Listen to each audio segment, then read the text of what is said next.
Hi, today I'm using Google Pixel 5a and I'll show you how to change screen recorder sound settings on this device.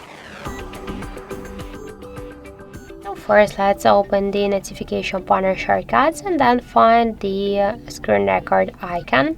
Hold for a while this icon, and now we'll see here before this the screen recording, we'll see the record audio switcher. Now we can see that this switcher is turned off, so now we will record the just mute video. If you will turn on the switcher, you will use the device audio, for example the sounds from your device like music, calls and ringtones. If you want to command something, you should switch it to the microphone, and also you can use these two options together if you want.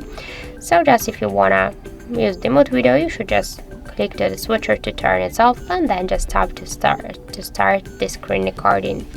So that's it. Thank you for watching, and if you find this video helpful, don't forget to leave a like, comment and to subscribe our channel.